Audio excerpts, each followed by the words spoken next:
छोटे से गांव में राजू नामक आदमी रहता था। उसके पास एक छोटा सा खेत था जिस पर खेती बाड़ी करके अपने परिवार का गुजारा कर रहा था। राजू इतना गरीब था कि उसके पास खेत जोतने के लिए अपने बैल भी नहीं थे। जब खेती करने का समय आता तो इधर उधर लोगों से बैल मांगता।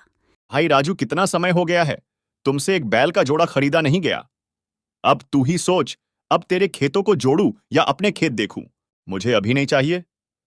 तुम पहले अपने खेत जोत लो, मैं फिर जोत लूंगा। बस इस बार तुम अपने बैलों का जोड़ा मुझे दे दो। मैं सच कहता हूं, मैं कुछ ना कुछ करके अपने बैल खरीद लूंगा। 5 साल हो गए यही बात सुन सुन के। पता नहीं क्यों तुम अपने बैलों का जोड़ा नहीं खरीदते। देखो राजू, मेरे से उम्मीद मत रखना कि दूसरी बार मैं बैल दूंगा। राजू उदास होकर वहां से चला गया। मुंह लटकाने से क्या होगा? तुमसे भी बैलों का एक जोड़ा खरीदा नहीं जाता। लक्ष्मी, तुम भी मुझे बातें सुना रही हो। पता तो है तुझे नहीं खरीद सकते। मेरे खेत से इतनी आमदनी नहीं होती, और तुझे पता है बैलों का जोड़ा हजारों में आता है। रोज कहती हूँ कि छोटे छोटे 2 बछड़े ले लो, उसे पाल पोस कर बड़ा करेगे तो बैल ही बनेगा। पर नहीं जी, यह बात भी तुझे बुरी लगती है। अब भुगतो। राजू को लक्ष्मी की बात सही लगती है। राजू मन ही मन सोचता है कि इस बार खेती से जो भी आमदनी होगी उसे छोटे छोटे 2 बछड़े लेके आएगा। फिर जैसे तैसे करके राजू अपने खेतों में खेती कर लेता है और जब फसल पकने को आता है, इस बार जो भी हो जाए मैं 2 बछड़े जरूर लेके आऊंगा। राजू अपनी तैयार फसल को बेच देता है और जो पैसे उसे मिलते हैं उसे लेके बछड़े खरीदने चला जाता है। और जब वो बछड़े खरीदने बछड़े वाले के घर पहुंचता है तब देखो राजू भाई, मैं इन बछड़ों का सही दाम लगा रहा हूँ। 2 साल में ये हट्टे कट्टे बैल बन जाएंगे। 50,000 से कम में तो नहीं बेच सकता। आप तो मेरी मजबूरी का फायदा उठा रहे हैं, वरना इतने छोटे छोटे बछड़े तो 20,000 ज्यादा नहीं चाहिए। नहीं भाई, मेरी जेब से 50,000 तो नहीं निकल सकते। तुम अपने बछड़े अपने पास रखो। राजू उदास होकर अपने घर जाता है। वो सारे पैसे लक्ष्मी को देता है। जितने पैसे मैं लेकर गया था उतने ही वापस के आया हूं, क्योंकि इन सारे पैसों से एक बैल का जोड़ा आ रहा था। अब तुम ही बताओ, बैल लाता या अपना घर चलाता? लेकिन एक बात कहूं लक्ष्मी, सचमुच वो 2 बछड़े थे ही बहुत सुंदर। अगर वो 20,000 में राजी हो जाता तो मैं उन्हें ले आता और वो 2 साल में हट्टे कट्टे बैल बन जाते। ये सुनकर लक्ष्मी उदास हो जाती है।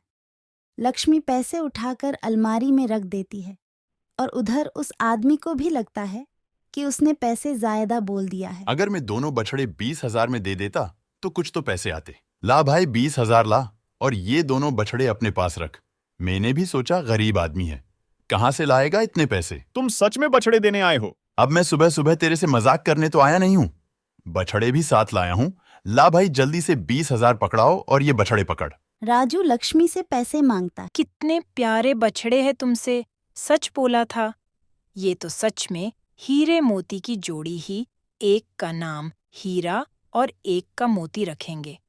मैं अभी आरती की थाली लेके आती हूँ, पहले इनकी आरती कर लूं। लक्ष्मी अंदर से आरती की थाली लेके आती है, उनकी आरती करती है। मैं इनके रहने की जगह बनाता हूं और चारा लेके आता हूं, तब तक तुम इन्हें पानी पिलाओ। राजू खुशी खुशी चारा लेने चला जाता है। तुम्हारा नाम हीरा और तुम्हारा मोती है। सुना तुम दोनों ने, आज से तुम हमारे परिवार का हिस्सा हो। जल्दी से खा पी कर हट्टे कट्टे बैल बन जाओ। लक्ष्मी उन्हें पानी पिलाती है। थोड़ी देर बाद राजू चारा लेके आता है। राजू लक्ष्मी की बात मान लेता है और फिर वो दोनों बछड़े के साथ खेत में चले जाते हैं।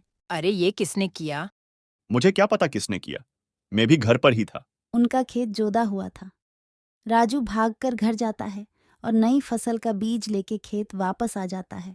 सारे खेत में बीज डाल देता है और पानी देता है और हीरा मोती को लेकर घर आ जाते हैं। लक्ष्मी, जरा गुड़ और रोटी ले आना, मैं हीरा और मोती को खिला देता हूं। जल्दी से ये ताकतवर हो जाते तो मेरे तो वारे न्यारे हो जाएंगे। मेरे खेतों में फसल लहराने लग जाएगी। अच्छी फसल के अच्छे दाम मिलेंगे, हम भी अमीर बन जाएंगे और भगवान की दया से हमारे आंगन में बच्चे खेलेंगे। तभी लक्ष्मी रोटी गुड़ लेके आती हैं। आप भी अपने देखते रहते हो, अभी तो बीज डाल के आए हैं। कम से कम 15 दिन तो उन्हें निकलने को लग जाएगा।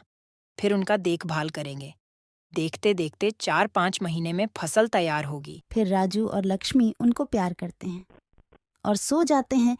अगले दिन जब वो उठकर नहा धोकर हीरा और मोती को लेकर खेत पहुंचता है और फिर उसकी हैरानी का ठिकाना नहीं रहता।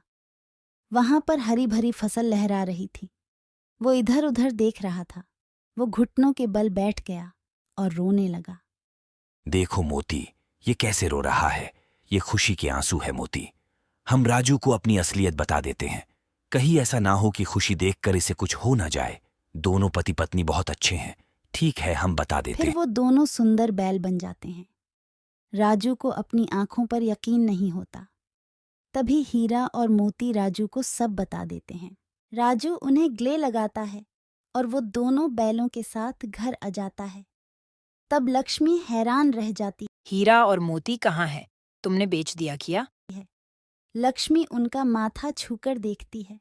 फिर वो हैरान नजरों से राजू की ओर देखती है। तभी राजू उसे सारी बात बताता है और वो दोनों खुशी से झूमने लगते हैं। अरे वाह, हमें नया जगह मिल रही है।